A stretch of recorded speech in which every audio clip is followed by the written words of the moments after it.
하신 하나님 말씀은 마태복음 16장 21절에서 28절까지의 말씀입니다. 마태복음 16장 21절에서 28절까지의 말씀입니다. 제가 가진 성경으로는 신약 27면이 됩니다. 다 찾으신 줄 알고 마태복음 16장 21절에서 28절까지의 말씀을 제가 앉아 여러분들한테 교독하시도록 하시겠습니다. 제가 먼저 읽도록 하겠습니다. 이때로부터 예수 그리스도께서 자기가 예루살렘에 올라가 장로들과 대제사장과 서기관들에게 많은 고난을 받고 죽임을 당하고 제3일에 살아나야 할 것을 제자들에게 비로소 나타내시니 베드로가 예수를 붙들고 항변하여 이르되 주여 그리 마옵소서 이 일이 결코 주께 미치지 아니하리이다. 예수께서 돌이키시며 베드로에게 이르시되 사단아 내 뒤로 물러가라 너는 나를 넘어지게 하는 자로다. 내가 하나님의 일을 생각하지 아니하고 도리어 사람의 일을 생각하는도다 하시고 이에 예수께서 제자들에게 이르시되 누구든지 나를 따라오려거든 자기를 부인하고 자기 십자가를 지고 나를 따를 것이니라. 누구든지 제 목숨을 구원하고자 하면 잃을 것이고 누구든지 나를 위하여 제 목숨을 잃으면 찾으리라. 사람이 만일 온 천하를 얻고도 제 목숨을 잃으면 무엇이 유익하리요? 사람이 무엇을 주고 제 목숨과 바꾸겠느냐? 인자가 아버지의 영광으로 그 천사들과 함께 오리니 그때에 각 사람이 행한 대로 갚으리라. 진실로 너희에게 이르노니 여기 서 있는 사람 중에 죽기 전에 인자가 그 왕권을 가지고 오는 것을 볼 자들도 있느니라. 아멘. 자, 오늘 우리 허락하신 마태복음 16장 21절에서 28절까지의 말씀을 가지고 제자가 만들어지는 과정 두 번째 이야기를 한번 나눠보도록 하겠습니다. 첫 번째 이야기는 제가 수요일에 말씀드렸습니다. 오병이어의 기적 이후에 예수님께서 제자들을 따로 이제 갈릴리 바다 건너편으로 먼저 가 있어라 해서 배 타고 보내셔서 그 풍랑 가운데 예수님께서 제자들을 어떻게 다듬어 가셨는가에 대해서 나눴습니다. 그리고 이번에 마태복음 16장 21절에서 28절까지를 가지고 제자들을 하나님께 예수께서 부르셔서 어떻게 그들을 다듬어 가시고 연단해 가셨는지를 다시 한번 나눠보도록 하겠습니다. 마태복음 16장은 굉장히 중요한 장입니다. 이곳 가운데 처음으로 예수 그리스도의 교회가 어떤 곳인가에 대해서 나오기 때문입니다. 이 16장 앞에 구절을 살펴보면 그 유명한 베드로의 신앙 고백이 나옵니다. 예수님께서 이제 빌립보 가이사랴 지방에 가시면서 제자들에게 물었습니다. 사람들이 나를 누구라 하느냐? 그랬더니 제자들이 이런저런 대답을 했습니다. 이런저런 대답을 하는 그것은 중요하지 않습니다. 결국 예수님께서 물어보고 싶어 하신 것은 제자들이 예수를 누구라 생각하고 있느냐, 그것을 물어보고 싶었던 것입니다. 그래서 제자들에게 다시 묻습니다. 너희는 나를 누구라 하느냐? 그렇게 물었더니 베드로가 수제였던 베드로가 주는 그리스도시요 살아계신 하나님의 아들이십니다 라고 고백을 합니다. 예수님께서 그것을 듣고 기뻐하시면서 바요나 시몬아 내가 복이 있다. 이것을 내게 알게 한 것은 너의 혈육이 아니라 하늘에 계신 내 아버지시다 라고 하시면서 이제 너의 그 고백, 내 위에 내 교회를 세울 것이다. 그리고 그 고백 위에 세워진 교회는 음부의 권세, 사망의 그 가운데 역사하지 못할 것이다. 음부의 권세가 틈타지 못할 것이다. 그 가운데 생명이 넘쳐날 것이다 라고 말씀하시면서 천국 열쇠를 그에게 허락하시고 그에게 그 교회에게 이 땅에서 무엇이든지 매면 하늘에서도 매일 것이고 이곳에서 풀면 하늘에서도 풀릴 것이다 라고 말씀해 주셨습니다. 그 후에 예수님께서 기뻐하시면서 이제 이 제자들과 함께 나의 앞으로 나아가야 할 것들 그리고 비전들 이루고자 하시는 그것에 대해서 말씀하고 계십니다. 오늘 본문 21절 말씀에 이때로부터 예수께서 그리스도께서 자기 자기가 예루살렘에 올라가 장로들과 대제사장들과 서기관들에게 많은 고난을 받고 죽임을 당하고 제3일에 살아나야 할 것을 제자들에게 비로소 나타내시니. 아멘. 이제 비로소 가르쳐 주셨다는 겁니다. 이것은 예수님이 판단하시기에 드디어 제자들이 예수 그리스도의 그 비전, 그 이루고자 하시는 일에 공유할 만한 자격이 생겼다고 예수님께서 판단하셨기 때문에 그렇게 하셨다라고 저는 생각합니다. 아모스 3장 7절 말씀에 이런 말씀이 있습니다. 주 여호와께서 자기의 비밀을 그 종 선지자들에게 보이지 아니하시고는 결코 행하심이 없으시니라. 그렇습니다. 제자들은 그리고 사명자들은 주님의 뜻하실 바를 공유하는 자들입니다.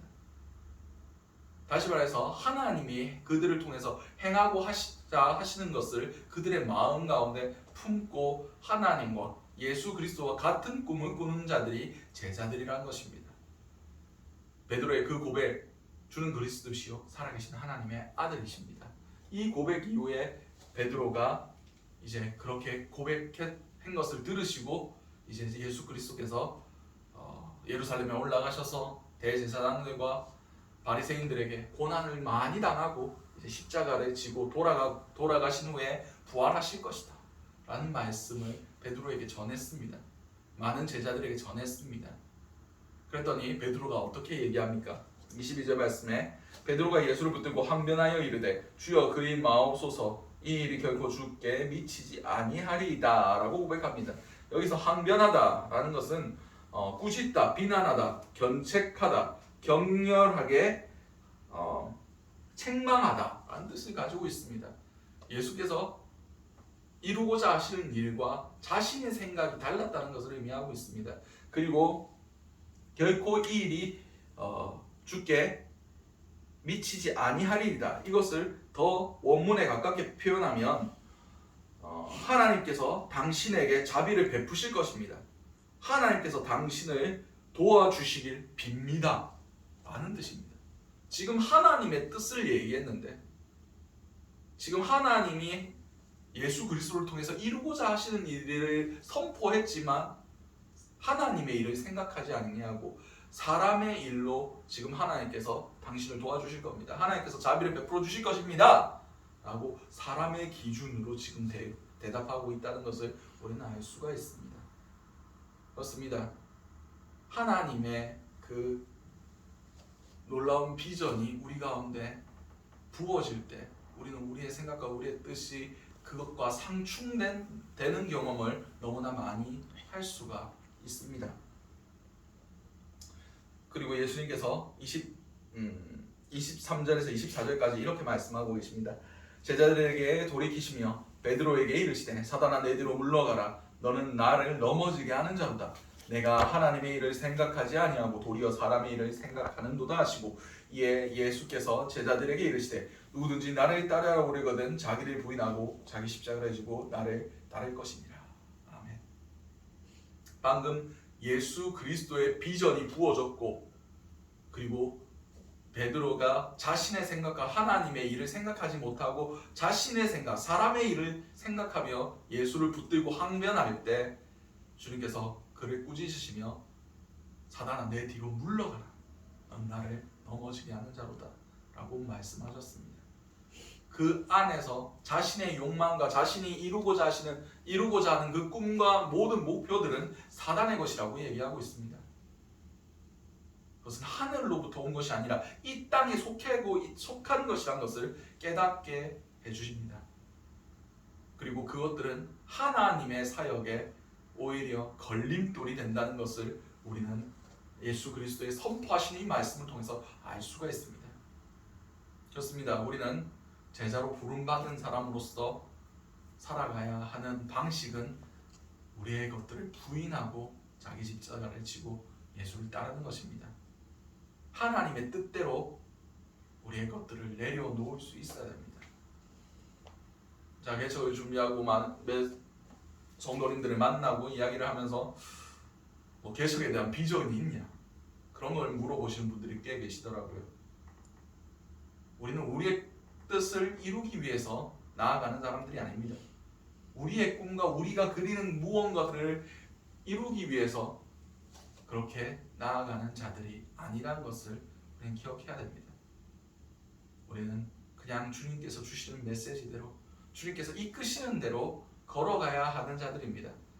오히려 우리의 생각과 우리의 욕망과 우리가 이루고자 하는 그 무언가가 오히려 하나님의 나라의 걸림돌이 될 수 있다는 것을 우리는 반드시 기억해야 됩니다. 제가 저번 교회에서 우리 동네 오케스트라를 3년간 하면서 많은 것을 배웠긴 하지만 그 중에서 한 가지 배운 게 있습니다. 이게 클라리넷이라는 악기입니다. 이게 안 나오는구나. 클라리넷이라는 악기인데 여기에 제일 중요한 게 이 쥐쇠라고 적혀 있는 레가추입니다. 이게 클라리넷이 어떤 원리로 작동하냐면 리드라고 되어 있는 저 나무로 되어 있는 그것이 이 쥐쇠 레가추를 통해서 잡고 그게 떨리면서 소리가 나는 악기입니다. 이 밑에는 그냥 울려주는 통이고 그냥 음을 내주는 그냥 버튼 같은 거지 이것은 별로 중요하지 않습니다. 제일 중요한 것은 저 리드와 저 쥐쇠 레가초가 얼마나 좋은 걸 쓰느냐에 따라 달려 있습니다. 그래서 오케스트라에서 악기를 분들을 위해서 악기를 업그레이드 해줍니다. 다른 악기 같은 경우 뭐 바이올린이나 플룻이나 첼로 같은 경우는 첼로나 그런 악기 자체를 바꿔주는데 이 클라리넷은 좀 달랐습니다. 무엇을 바꿔줬냐? 저 레가초를 바꿔줬습니다. 보통 사람들은 그냥 쇠로 된 거를 썼는데 좀 더 업그레이드된 악기를 바꿔줄 땐 저걸 황동으로 만들어서 금으로 도금한 것을 줬습니다. 근데 그때 중요한 것은 이 부분을 마우스피스라고 부릅니다. 입을 직접 갖다 대서 소리를 내는 기관이기 때문에 마우스피스라고 부르는데 저 레가초를 바꿀 때는 저 마우스피스도 같이 바꿔야 된답니다. 왜냐하면 저 값싼 레가초로 소리를 내던 그 길들이 이미 그 마우스피스에 새겨져 있기 때문에 레가초만 바꾼다고 소리가 좋아지지 않는답니다. 그 효과가 별로 크지 않답니다. 대신 마우스피스와 레가초를 같이 바꿔줬을 때 제대로 된 소리의 길이 만들어지면서 그 클라리넷이 훨씬 더 좋은 소리가 나기 시작한다라는 것을 알게 되었습니다. 그렇듯 주님의 비전이 우리 가운데 부어지고 그것이 우리의 생각과 상충되고 우리의 꿈과 전혀 다른 방향으로 나아갈 때 우리는 타협하려고 합니다. 내 꿈도 어느 정도 이루고 하나님의 꿈도 어느 정도 이루어드리는 그런 삶을 살려고 합니다. 하나님의 꿈을 이루면서 자신의 꿈도 결코 포기하지 않는 그런 사람들도 꽤 많이 있습니다. 그러나 주님의 뜻 앞에선 우리의 모든 것들을 부인하고 주님을 따라가는 자들이 제자의 삶입니다. 내가 원하는 바, 내가 이루고자 하는 바, 내가 추구하고 누리고 싶어하는 그 모든 것들, 그것은 예수 그리스도의 십자가에 못 박고 날마다 자기의 십자가를 지고 예수를 따라오라고 명령하고 계십니다. 이것은 베드로의 생각과 달랐습니다. 그러나 주님께서는 그것들을 추구할 때 우리는 세상에 속한 자라고 그렇게 분명히 말씀하고 계십니다. 우리는 하나님의 뜻을 쫓는 자들이지 무리는 세상에 살아가면서 세상의 것들을 쫓고 살아갈 수도 있습니다. 그러나 제자들은 결코 이 땅의 것들을 추구하는 자들이 아닙니다. 제자들은 예수 그리스도께서 주신 명령대로 이 땅에서 예수님께서 우리를 통해서 이루고자 하시는 바를 이루고 살아가는 자들이라는 것을 우리는 반드시 기억해야 됩니다. 주님의 비전이 우리 가운데 부어질 때 자기의 생각과 자기의 뜻과 자기의 모든 것들, 자기가 누리고 싶어하는 것들을 십자가에 못 박을 수 있어야 됩니다. 그것이 자기의 부인이고 자기를 내려놓는 것입니다. 그래야만 우리가 주님의 길을 따라갈 수 있습니다. 주님의 사역에 걸림돌이 되지 않을 수 있습니다. 계속해서 보도록 하겠습니다.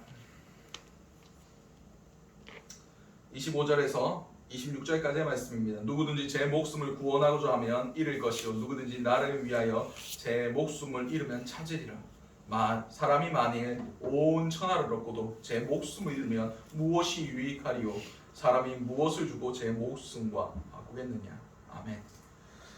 여기에 목숨이라고 표현된 헬라어가 있습니다. 이거는 푸시케라고 헬라어로 기록되어 있습니다. 킹 제임스 번역 버전을 보면 이 푸시케라는 한 단어를 가지고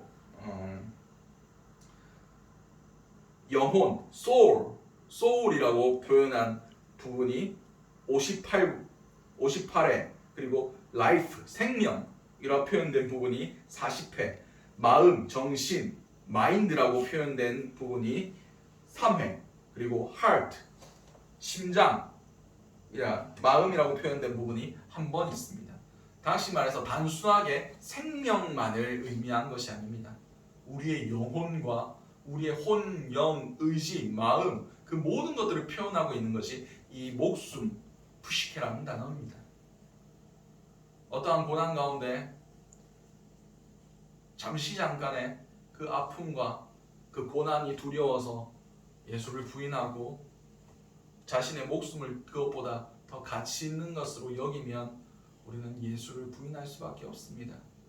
오늘 본문에서 제 목숨을 구원하고자 하면 잃을 것이라고 분명히 말씀하고 계십니다. 다시 말해서 우리는 우리의 노력과 우리의 어떠한 것들로 우리의 구원을 이룰 수 없다는 것을 우리는 알아야만 합니다. 모든 구원은 주님께 있습니다. 그리고 우리는 우리의 모든 경영을 주님께 맡겨야만 그분께서 우리의 영혼을, 우리의 목숨을, 우리의 생명을 주님께서 관리해 주신다는 것을 우리는 기억해야 됩니다. 사람이 왜 혼적인 존재가 됐는지 아십니까? 하나님께서 처음에 인간을 지으실 때 흙으로 자신의 손으로 빚으시고 그 코에 생기를 불어 넣으셨기 때문입니다. 우리의 혼은 우리 안에 있지만 결국 하나님께 속한 겁니다. 그리고 우리가 죽었을 때 돌아가셨다 라는 표현을 씁니다. 다시 말해서 우리의 영혼이 자신의 소유주에게 돌아가는 겁니다. 우리의 영혼의 소유주가 누구입니까? 하나님입니다. 그리고 그 영혼에 대해서 판단하실 겁니다. 하나님의 뜻대로 하나님의 소유된 자들로서 하나님의 원하시는 바를 위하여 그 영혼을 그 영혼의 그 의지가, 그 생명이 쓰여졌느냐? 그러면 둘째 사망, 지옥에 떨어지지 않는 겁니다. 그렇지 않고 하나님의 뜻과 아무런 상관없이 살아가면 하나님께서 하나님의 뜻에 의하여 그 영혼을 소유하고 있던 그 사망의 권세, 사단의 종노릇 하며 살아갔던 그 죄악을 따라 그 사단이 들어가야 할 영원한 형벌에 처하는 것입니다. 우리의 영혼은 하나님께서 관리하시고 하나님께서만 이 영혼을, 이 생명을 구원하실 능력이 있다는 것을 오늘 이 본문에서 분명히 배울 수 있습니다. 그리고 나를 위하여, 주님을 위하여 제 목숨을 잃으면 찾으리라. 하나님 손에 올려드리는 겁니다. 우리의 영혼을, 우리의 의지를, 우리의 마음을, 우리가 좋아하는 것까지 주님의 손에 올려드리는 겁니다. 주님을 위해서 내어 던지는 겁니다. 바울이 얘기했던 것 같이 배설물로 여기는 겁니다. 그때 주님께서 다시 그것을 받으시고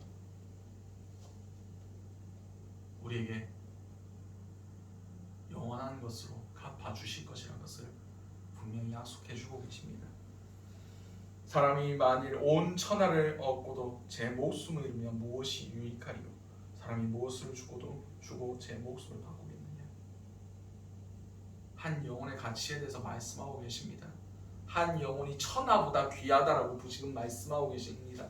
천하를 다 얻고도, 온 세상을 다 얻고도 이 영혼을 잃으면 아무 의미가 없다.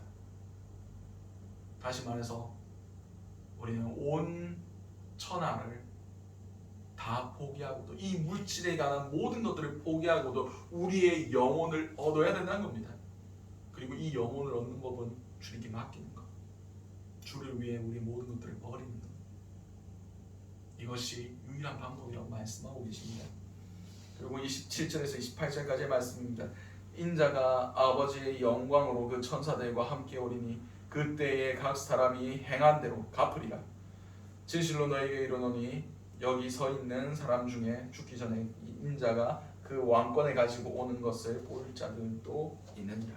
아멘. 우리가 제자로서 이 땅을 살아갈 때 반드시 가지고 있어야 될 것은 주님이 오신다는 확신입니다.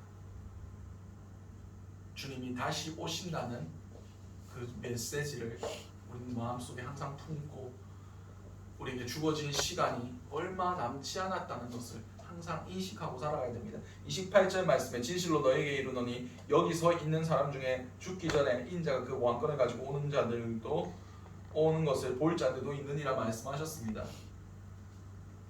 솔직히 얘기해서 이 얘기를 들은 제자들이 살았습니까? 죽었습니까? 죽었죠. 그럼 예수님이 거짓말하신 겁니까? 성경은 그 상황에 있는 사람들에게 직접 말씀하신 것이기도 하지만 오늘 이 땅을 살아가는 저와 여러분들에게 하시는 말씀이시기도 합니다. 우리가 이 땅을 살아갈 때 주님이 반드시 오신다는 그런 급박함을 가지고 살아가야 된다고 말씀하고 계십니다. 우리 때에 안 오실 수도 있습니다. 그러나 이 말씀은 우리의 영을 깨우고 우리의 영이 게으르지 아니하고 우리 영이 하나님이 주신 사명을 향하여 달려가게 만드는 말씀입니다. 주님은 반드시 오십니다. 여기 있는 사람 중에 우리가 죽기 전에 주님이 자신의 왕권을 가지고 다시 오심을 볼 자들도 있을 겁니다. 이 말 선포되는 메시지가 유튜브에 올라가면 자료에 남겠죠.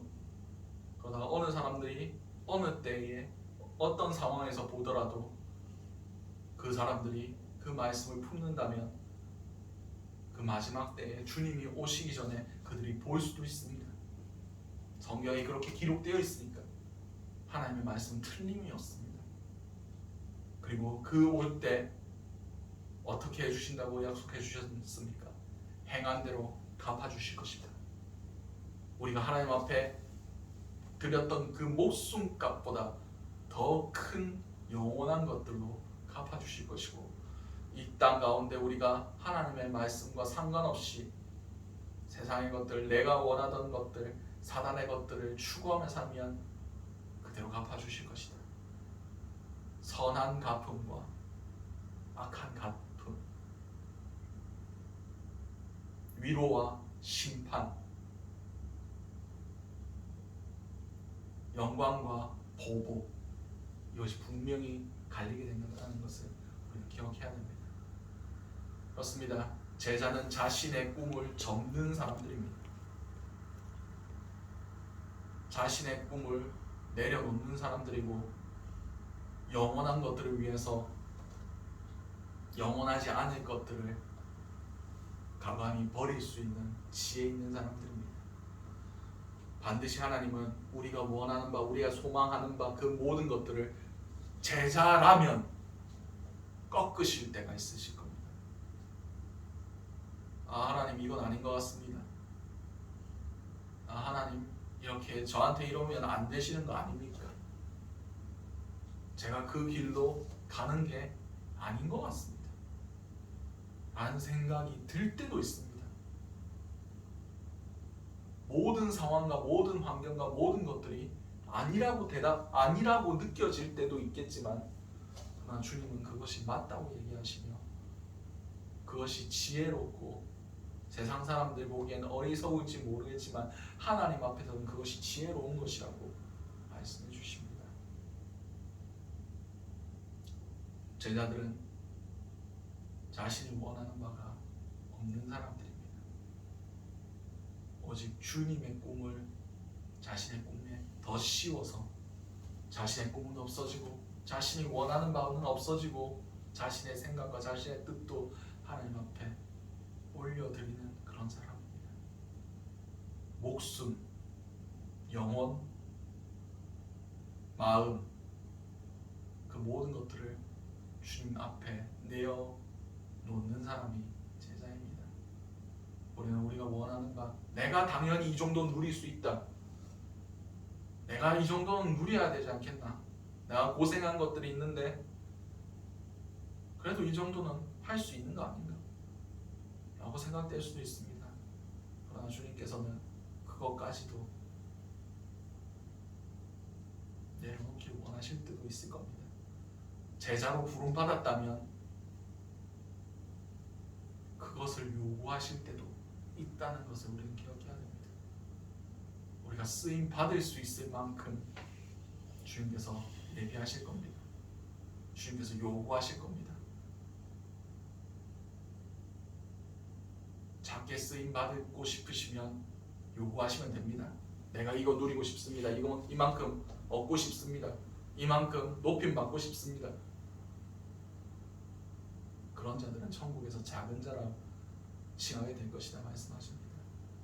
하지만 종의 모습으로서 자신의 모든 것들을 내려놓고 세상에서 작은 자가 하나님 앞에 그 어떤 것도 요구하지 아니하고 그 어떤 것도 추구하지 않는 자가 하나님 앞에 큰 자가 될 것입니다. 예수를 가장 닮아가는 사람이 되게 해 주실 겁니다.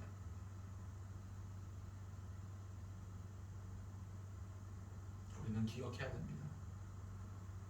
주님 앞에 내 생각, 내 욕망, 내가 이루고 싶어 하는 것들이 높아지고 그 목소리가 커지면 커질수록 우리 안에 하나님의 음성은, 하나님이 이루고자 하시는 것들은 축소될 수밖에 없습니다.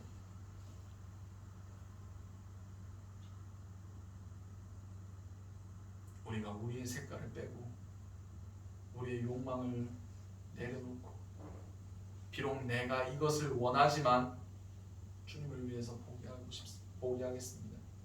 주님을 위해 내려놓습니다. 라고 얘기할 때 주님께서 그 자들을 더욱 기뻐하시며 우리가 원하는 것을 다른 기쁨으로 바꿔주실 겁니다. 영원한 기쁨으로 바꿔주실 겁니다. 영원한 것들로 갚아주실 것입니다. 이것을 믿고 의지하시는 저와 여러분 되시기 바랍니다. 그리고 우리의 삶 가운데 그것을 맛보아 아는 자들 될 수 있기를 간절히 소원합니다. 기도하도록 하겠습니다. 사랑과 충만하신 하나님 아버지, 그날 너무나 감사드립니다. 주님, 우리가 제자로서 부름받기를 원합니다. 우리가 세상의 많은 무리들처럼 내가 원하는 바, 내가 추구하는 바를 주님 아버지 앞에 아뢰는 것이 아니라 우리의 모든 것들을 내려놓고 우리의 모든 것들을 부인하고 날마다 우리를 죽여가며 주의 십자가를 지고 주님의 뒤를 따라가는 자들이 될 수 있길 원합니다. 그럼을 통해서 우리가 제자 되게 하시고 우리가 주님 닮아가게 하시고 주님께서 갚아주실 은혜, 주께서 다시 오실 때 주님의 그 영광된 모습을 바라보는 기쁨, 그것을 추구하며 살아가는 그런 제자들이 될 수 있길 원합니다. 지금 아직까지 우리의 모습이 부족하고 연약할지 모르겠지만 주님께서 그렇게 해주실 것이라 믿고 의지하며 나아갑니다. 주님, 우리의 영혼과 우리의 생명과 우리의 의지와 우리의 마음까지 다 주님 손에 올려드리오니 주님께서 주님이 원하시는 모습대로 다시 빚어 주시옵소서. 이 모든 것들 살아계신 우리 주 예수 그리스도 이름으로 기도드렸습니다.